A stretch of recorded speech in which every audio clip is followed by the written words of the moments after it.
శ్రీ బిపిన్ చంద్ర గారి ఆధునిక భారతదేశ చరిత్ర 8వ భాగం 10/7/26. సంస్థానాధిపతుల కాలంలో ఎలా జనజీవితం ఉండేది అనేవి అన్ని వరుసగా ఇస్తూ ఇప్పుడు కవిత్వం సారిగా చెప్తుంది. దాదాపు అన్ని భారతీయ భాషల్లో కవిత్వం జీవితంలో స్పర్శ కోల్పోయి అలంకారప్రాయంగా, కృత్రిమంగా, ప్రేరణారహితంగా, సంప్రదాయంగా తయారు. ఉత్తర హిందుస్థానంలో ఉన్నత వర్గాల మధ్య సాంఘిక సంవర్గానికి ఉర్దూ క్రమేణా బాటలు పరిచయం. భారతదేశంలోని ఇతర భాషల సమకాలిక సాహిత్యంలో చోటు చేసుకున్న బలహీనతల్ని ఉర్దూ కవిత కూడా పంచుకున్నా మీర్, సౌదా, నజీర్ వంటి ఉజ్వల కవితామూర్తులు ఉర్దూ కవిత అసృష్టించి 19వ శతాబ్దంలో మహాప్రతిభావంతుడ మిర్జా గాలిబ్ను ప్రసాదించి, ఇదే విధంగా తిరువాన్కూర్ ప్రభులు మార్తాండవర్మ, రామవర్మల పోషణలు మలయాళ సాహిత్యం పునర్వికసించే. ప్రజల నిత్య వ్యవహారిక భాషలో బహుళ జనామోద కవిత రాసిన కేరళ మహాకవి కుంచన్ నంబియార్ అదే కాలంలో జీవించారు. 18వ శతాబ్దిలో కేరళలో కథాకళి సాహిత్యం, నృత్య నాటకాలు పరిపూర్ణ వికాసం పొంది అద్భుత వాస్తుశిల్ప వైచిత్రితులు, పూజ్య చిత్రాలతో అలరారే పద్మనాభన్ రాజప్రాసాదం 18వ శతాబ్దిలోనే నిర్మించబడి తాయూ మనవర్ 1706 నుంచి 44 అనే ఒక కవి తమిళంలో శక్తివంతమైన కవిత చెప్పాడు.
ప్రసిద్ధ ప్రణయ కావ్యమైన హీర్ రంజాని వారిస్ షా ఇదే కాలంలో రాశారు.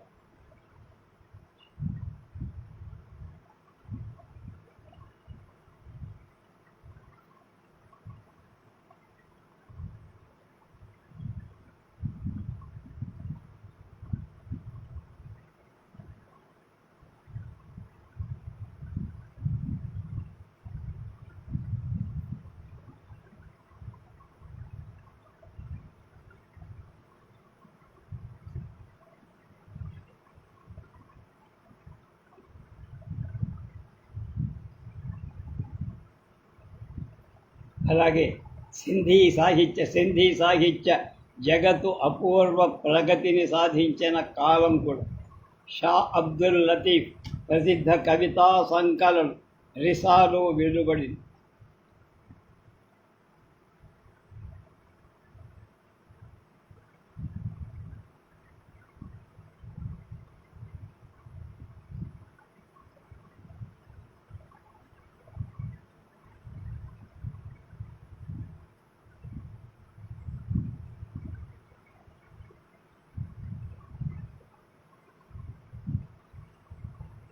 భారతీయ సంస్కృతి తాలూకు ప్రధాన బలహీనత విజ్ఞాన రంగంలో బయటపడి ఈ నూరేళ్లు భారతదేశం శాస్త్ర సాంకేతిక విజ్ఞాన రంగాలలో పాశ్చాత్య దేశాల కన్నా చాలా వెనకబడి ఉంది.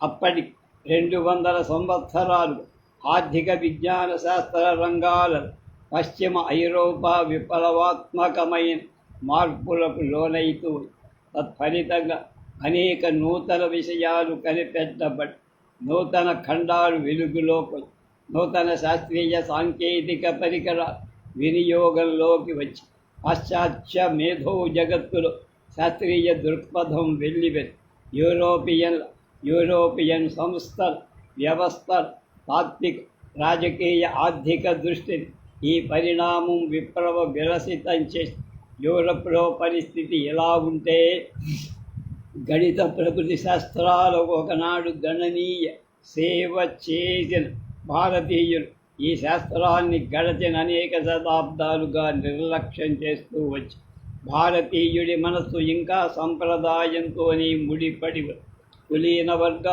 సామాన్య జనం ఇద్దరూ మూఢ విశ్వాసాల ఊబిలో కూరుతారు.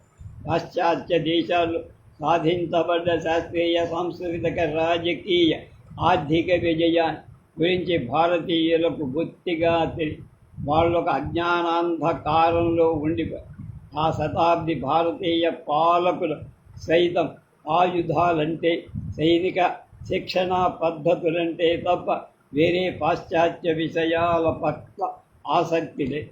విజ్ఞాన శాస్త్ర రంగంలో బహిర్గతమైన భారతదేశ బలహీనత ఆనాడు ఉన్నత స్థాయి ప్రగతి సాధించిన యూరప్ దేశాల్లో ఒక దేశం ఈ దేశాన్ని సంపూర్ణంగా స్వాధీనపరుచుకోగలి అధికార సంపద కోసం సంఘర్షణ, ఆర్థిక పతన పరిస్థితి, సామాజికమైన వెనకబాటుదనం, సాంస్కృతిక నిస్తబ్దత వగైరాలు భారతీయ ప్రజలు భాగమైన ఒక వర్గ నైతిక స్థాయిని తీవ్రంగా దెబ్బతీసి ప్రభువర్గీయులకు ఎంత బయట నైతికంగా దిగజారిపోయి వ్యక్తిగత జీవితంలో కానీ పబ్లిక్ జీవితంలో కానీ నీతి తప్పి వ్యవహరించసాగి స్వార్థమే పరమార్థంగా ఏకైక జీవిత లక్ష్యంగా బతికే ప్రభువర్గీయుల్లో విశ్వాస గుణం, కృతజ్ఞతాభావం, ఆడిన మాటకు కట్టుబడి ఉండే నిజాయితీ వగేరా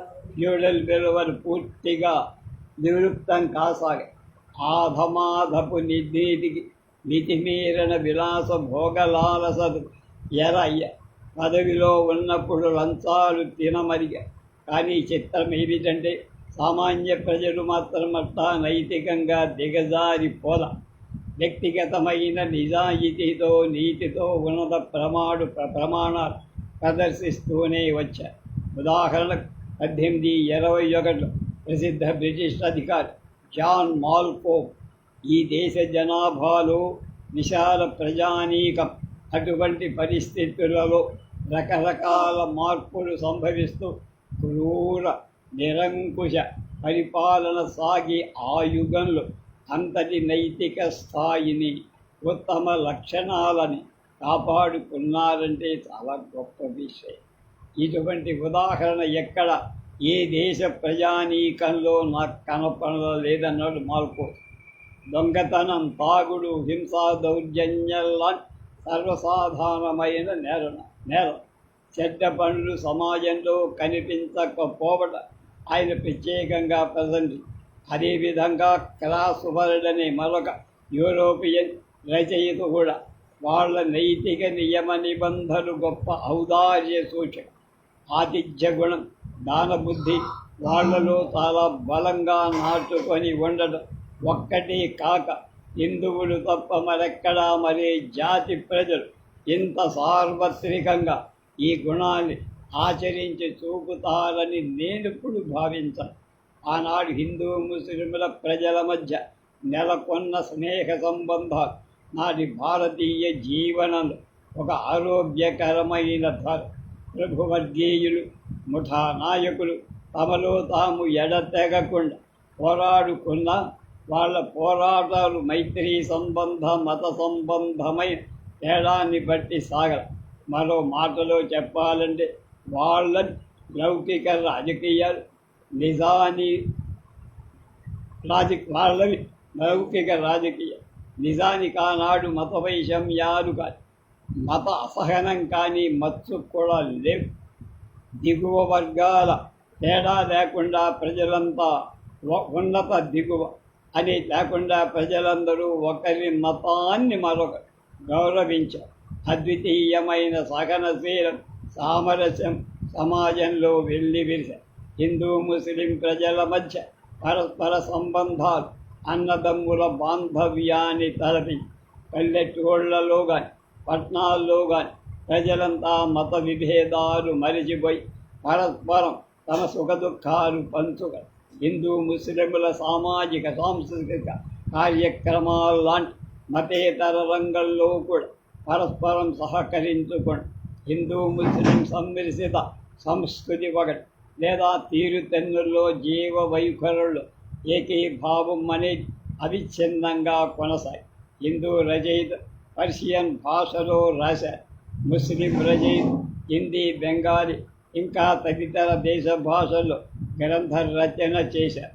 రాధాకృష్ణులు సీతారాములు నలదమయంతులు మొదలైన పౌరాణిక కావ్య వస్తువుల్ని హైందవ సమాజానికి మతానికి సంబంధించిన విషయాన్ని స్వీకరించి కావ్య రచన చేసి ఉర్దూ భాషా సాహిత్యాల వికాసం హిందూ ముస్లిం ప్రజల మధ్య కొత్త ఉమ్మడి వేదికను నిర్మించి హిందూ ప్రజల్లో భక్తి ఉద్యమ వ్యాప్తి ఫలితంగా ముస్లిం ప్రజల్లో సూఫీ మార్గ విస్తరణ ఫలితంగా గడిచిన కొన్ని శతాబ్దాలు పెళ్ళుబిగిన అన్యోన్య ప్రభావం గౌరవం మత సంబంధమైన రంగాలు సైతం తరిగిపోకుండా పెరుగుతూనే వచ్చి అసంఖ్యాక హిందూ ప్రజలు ముస్లిం యోగులను పూజ చేసి ముస్లిం ప్రజలు హిందూ దేవతల యోగుల సమాన భక్తి ప్రపత్తుల ప్రదర్శన ముస్లిం పాలకులు ప్రభువు సామాన్య ప్రజలు హోలీ దీపావళి దుర్గాష్టమి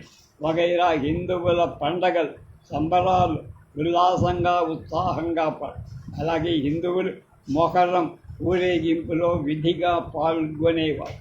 సాంస్కృతిక సామాజిక జీవనంలో మత ప్రాతిపదిక మీద ప్రజలు వేర్వేరు దారులు పట్టి పోవటం అనేది లేదని ప్రత్యేకంగా ఉన్నత వర్గాల హిందూ ముస్లింల జీవన పద్ధతి మేళవించినట్టు ఉన్నత దిగువ వర్గాల హిందువుల జీవన పద్ధతులు కానీ ఉన్నత దిగువ వర్గాల ముస్లిం జీవన పద్ధతులు కానీ ఏకీభావం చెంద అంటే హిందువుల్లో ముస్లింలలో ఉన్నత దిగువ వర్గాల మధ్య జీవన పద్ధతిలో సమ్మేళనం లోపి అదేవిధంగా ప్రాంతీయ తేడాన్ని బట్టి కూడా జీవన పద్ధతులు వేరువేరు దారులు బట్టి విభిన్న ప్రాంతాల్లో జీవించే ఒకే మతస్థులైన ప్రజల కంటే కూడా ఒకే ప్రాంతంలో జీవించే ప్రజల మధ్య మతంలో నిమిత్తం లేకుండా మతంతో నిమిత్తం లేక అంతకండా గొప్ప సాంస్కృతిక సమన్వయం గోచరి.